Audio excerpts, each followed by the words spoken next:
It's so interesting conversation will be. So let's start about uh, about you. I would like to say that Nadia is a very famous woman in Ukraine. She did a lot of career job by herself during her young age. So she is a professional gymnastics in the past. She works in the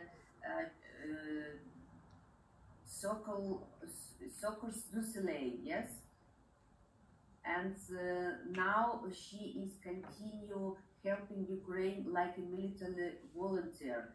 And Nadia also is the presenter of Olympic teams in Ukraine. Yes. Really, you even can find a lot of information in the Wikipedia, in the Google about Nadia.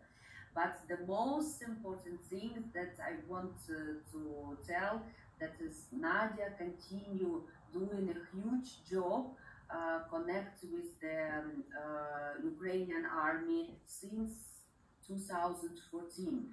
So Nadia starts not only now helps with everything.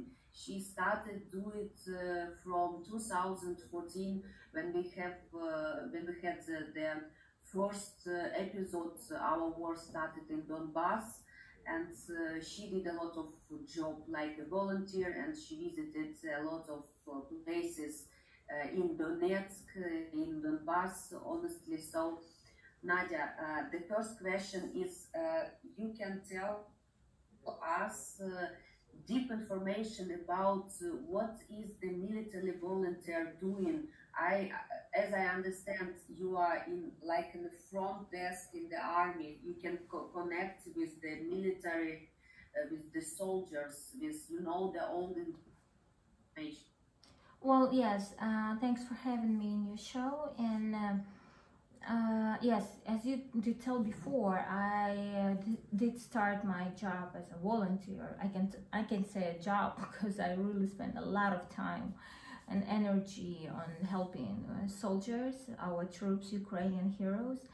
And the main problem on the front line, what I see right now, that we were not as much ready as we had to be ready, because when Russia annexed Crimea and get to Donetsk and Lugansk, it was kind of little war, yes, if to compare with what's going on right now. So government and Ukrainian army was not ready for such a big war.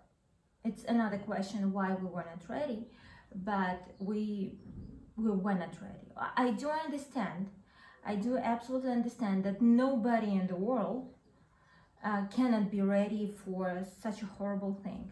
But we always talking about that America giving lend-lease to Ukraine. We're talking about that Europe is giving support to Ukraine, that Britain is helping Ukraine, the military help.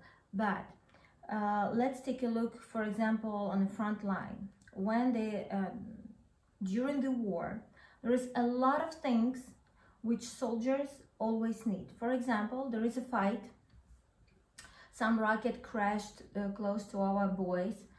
They lose the vehicle, they lose military stuff, they lose clothing, they lose a lot of things.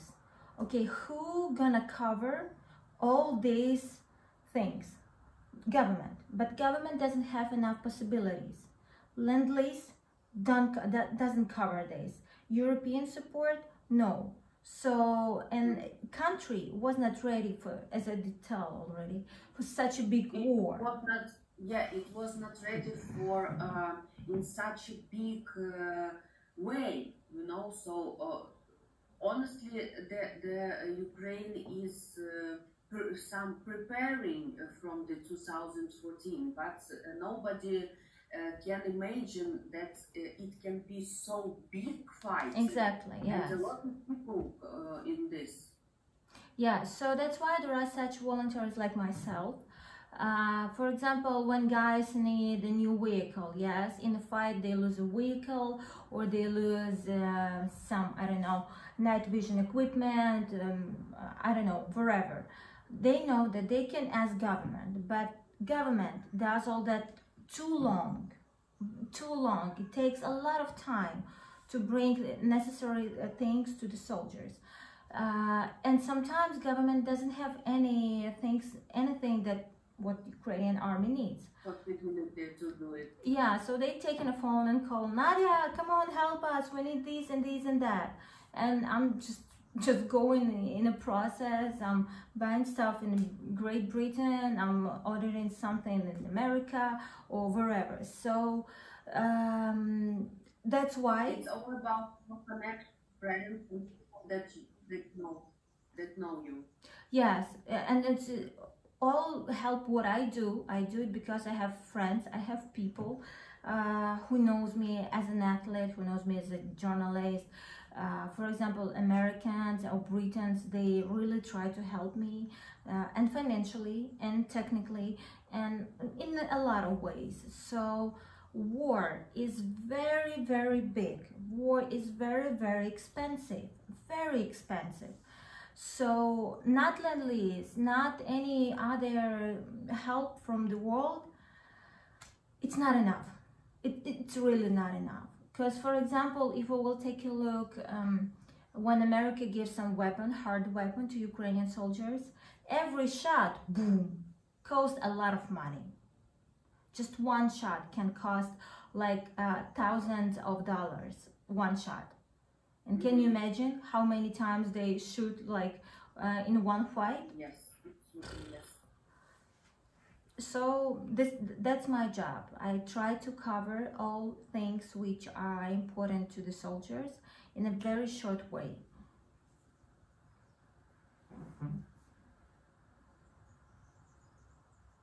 Yes, but what can you say about the mood of these soldiers that you can have the chance to speak with? I mean, they are patriotical and they are fighting bravely. What's their mood? Well, on the front of the war. Well, I just talked today with my boys. I have a lot of guys. They're professional soldiers, and since 2014, 2015, I have a lot of people. And they are real professionals. They're like, I'm a professional athlete. They are professional soldiers, so they know their job very good. And they are very in a pretty good shape. They are very mature. They are ready. They are ready to finish this fight and to win this fight. They know what they do, and it's very important. And they are very happy about the equipment which is coming from Lend-Lease and from other support. They're like, hey, yay, we're gonna have these and that tomorrow and then that. They are waiting for it. They are really need. All of us understand that they really need a very hard equipment. Yes, weapons. Yes, you know, they're like little kids. They're like, oh my gosh, tomorrow we're gonna have this and that. And I'm like, oh, that's so sweet. Nadia, tell me please,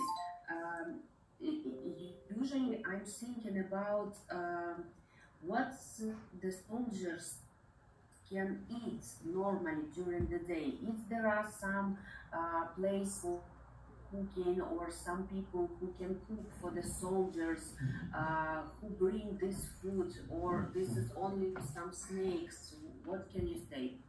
Well, when the war was in Kiev, in the suburb of Kiev, there were a lot of restaurants which were cooking for the soldiers, for the troops, and was really tasty. And they make delivery, yes? Yes, yes. So government feed the soldiers, but also volunteers, because volunteers do understand, like, they want something special, they want something unique to eat, because we're like old people, we want something good, something not like usual cereal every morning, yes?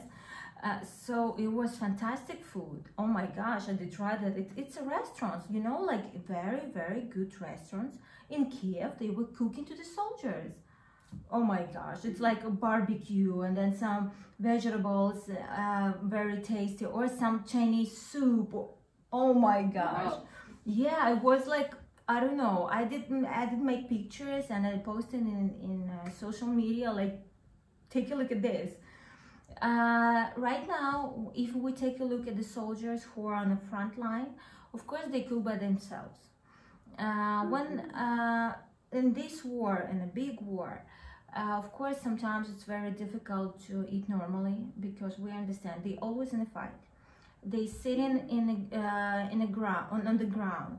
Yeah. They are deep in the ground. Yeah. It's rain, it's wind, it's cold. So how can you cook there? Like on a wild nature, and plus it's always fire above your head. Yeah. So very difficult to eat normally. Of course they do, but in a hard fight, it's not Yeah, they possible. could not. Yes. Yeah. Okay. When they go to the base, to the places where they, Yeah, make a rotation. yeah, kind of. Yes, changing. Yeah, they have a very good, pretty good, and sometimes very good atmosphere there. There are people who taking care about them. Sometimes there are people who even cleaning the clothing, cooking for them good, taking care about them, like about the little kids, you know, like in the kindergarten. Not everywhere. Very good. Yes, not everywhere, but there are some places, I cannot tell where exactly the places Yeah. they have, but it's like my boys did tell me a very funny story. They came from the front line, from the zero line to the place, and there were the ladies, and they were like, okay boys, right now you're gonna take shower, wash your hands, then you have dinner. Like, yeah. And they were like, okay, we can clean your weapon. Okay, give me your guns and we're gonna clean that. And boys like, oh my gosh, please just don't touch weapon. You don't know what to do with that. So just wash your hands, take shower, go to eat, and then to sleep. Oh, that's so sweet.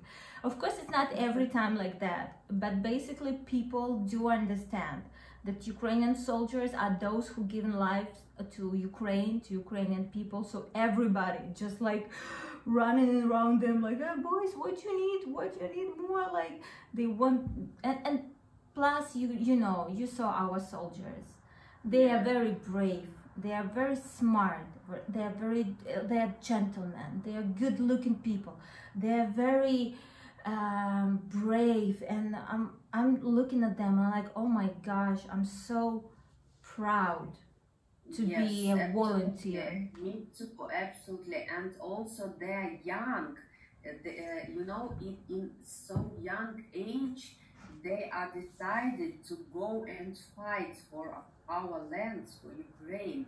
I have many people from Kharkov, friends that are decided to go to the army, and they are really fighting on the first line in army, and sometimes they can send some short SMS that I'm okay or we are okay, don't worry, but it's really very dangerous, and we understand that every day can happen, everything Every single second can happen. Yeah. Nadia, just going to continue about Kherson. You know, every time when I'm looking on the news or I read news, I understand how many territory we are losing now, unfortunately, and this is true. That's such a nice city, Kherson, near the seaside. It's the Azov Sea, and there are also port, and this city is occupied now. What is the situation there? Can you tell us?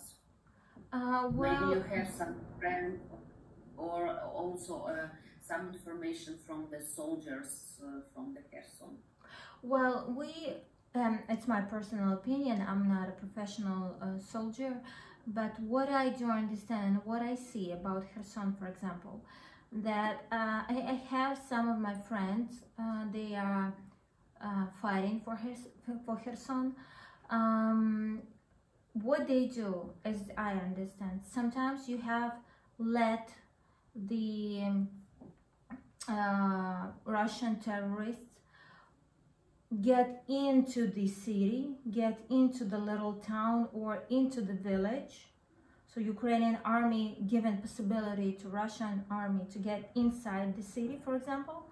So then it's more easy for Ukrainian army to destroy Russian army. So it's like technique like that, because the most difficult fight is in the cities. So especially when Russian terrorists, Russian army, they get into the city, they doesn't know the city that much good as we know. Because Ukrainian army knows every single corner, every single door, every single, I don't know, tree, everything. And Russian army doesn't know that. So it's easier. Yes, we're losing a little bit of territory, but then it's easier to push them back and to destroy them. So there are a lot of such technique which we normal usual people don't understand.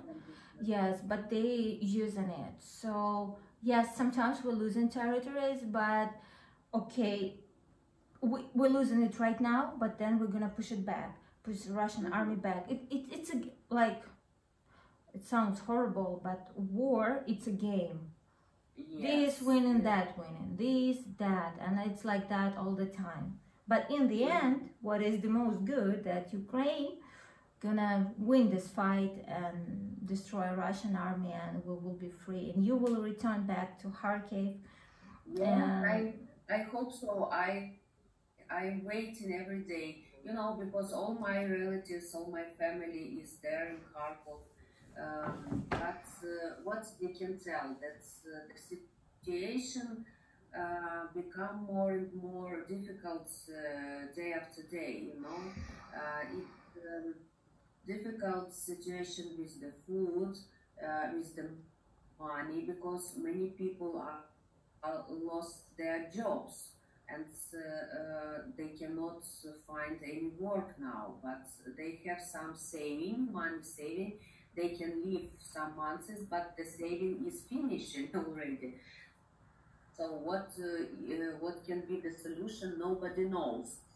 This is the solution. I'm sorry for interrupting you. The solution is very, very easy. As we did talk already, that the world, it's our problem, of Ukrainians and of the world.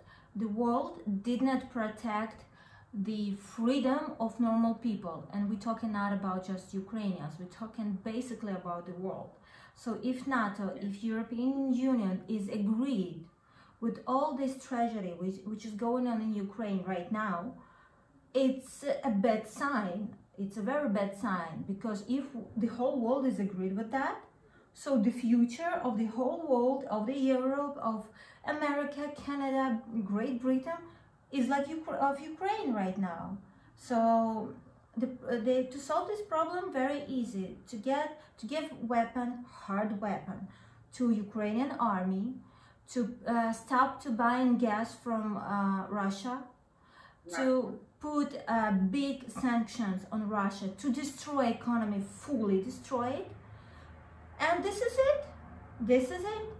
We're gonna stop this devil, Russia, Putin, and all this government, Russia, and we're gonna build a better world to live. It sounds like too romantically maybe, but this is the reality of nowadays. We have to build a better world to live, and let's start to build this world from Ukraine. Yes, that's why we try to speak about Ukraine and continue talking that the war is not stopped, it is continue. And we really ask from all over the world, support stands with Ukraine, and make something that we together can stop this terrible war. So this is like the next question, Nadia. We are talking about Russia. What is Russia and what is the total difference between the Russian and Ukrainian culture, and what is the difference between the people? Well, it's a very good question, and we have to understand that, for example, um, I was always surprised when I heard that Ukraine and Russia are friends, are brothers and sisters, because we are so much different. We did talk with you like about mommy lies in the central of in the capital of Moscow. Da? Yes, Lenin is in the center of Moscow, and people are going and looking at him like he's something unique, but it sounds a little bit weird. For example, But if let's say that it's almost more than 60 years he is lying in this mausoleum in the center of Moscow. So yes, he was a very famous person in the past time, in the 1990, yes, 1931, 19. So, but now everything is changed. But the Moscow keep this mumia.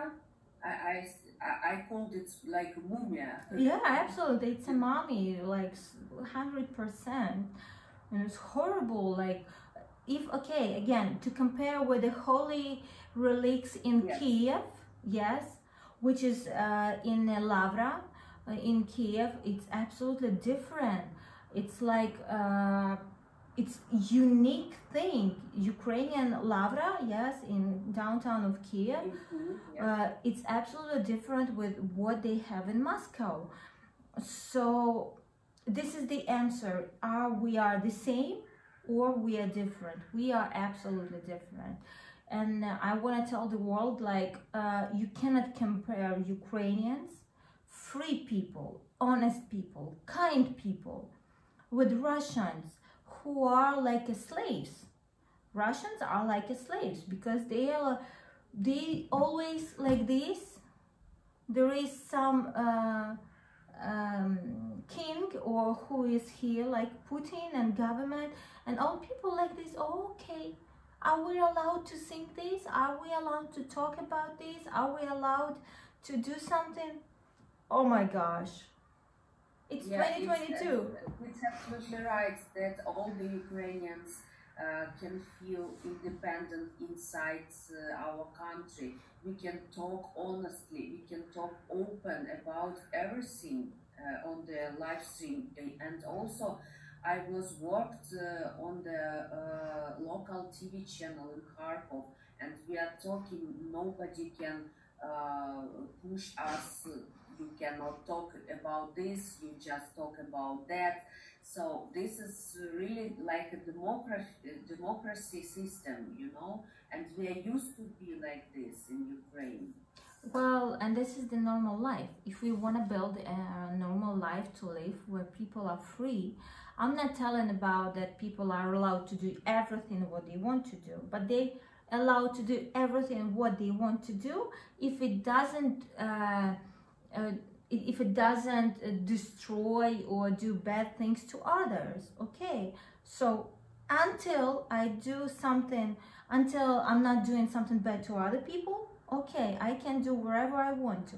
So this, I think this is like a normal life, normal version of people's life in the world. And I don't know, and people can plan your future and build their families and you know, live in their countries, in their native country.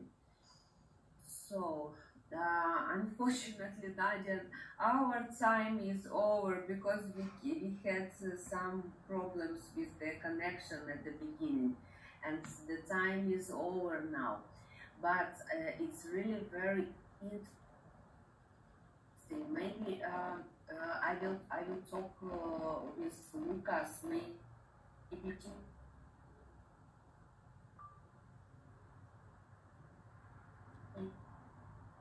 will be very interesting to know about more information. well, I'm ready, no problem. Yeah, because you know it's not enough. I also would like to ask you about the past that you spent some places in Donetsk region before, so it's also very interesting for us. Well, so we have time right now, yes? Not right now. Not We now. don't have time. I mean, maybe next live stream we can arrange again meeting. Once we can continue this conversation. Yeah, for sure, no Okay. problem. Yeah, absolutely. So, next time you find time, join up. Maybe you want to tell something for the at the end to our viewers, to the people that are watching.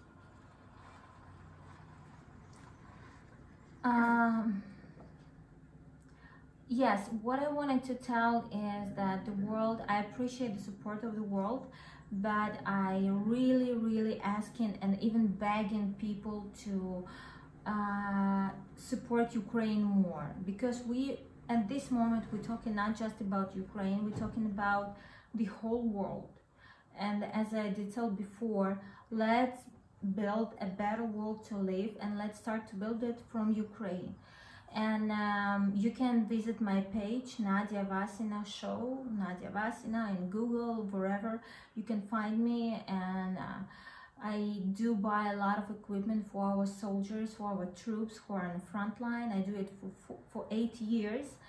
And a lot of people do trust me because I'm an honest person. So if you want to, you can visit my page. You also can donate and on my page if you want to support Ukrainian soldiers. And all together we will win. Just all together.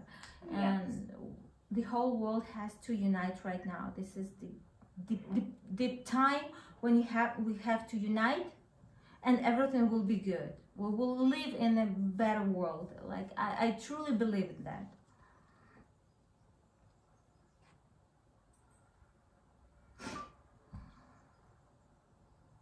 Absolutely, yes.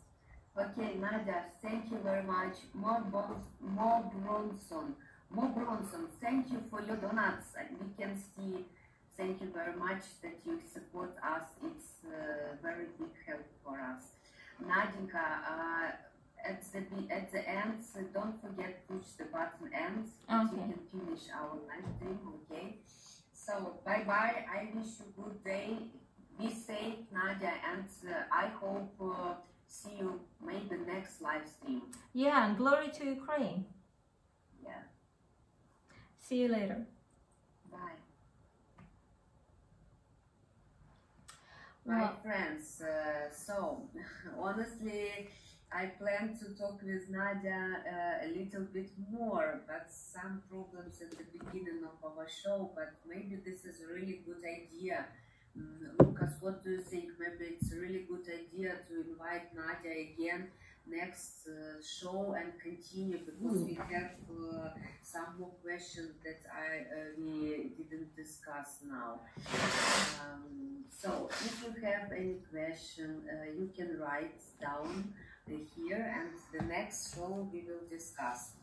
Don't forget to tell your friends about show Women for Ukraine. You can join us twice a week, and next live stream will be on Friday. So thank you very much for your help and for your support. I wish you good day, good time, and be safe, and see you very soon. Bye bye.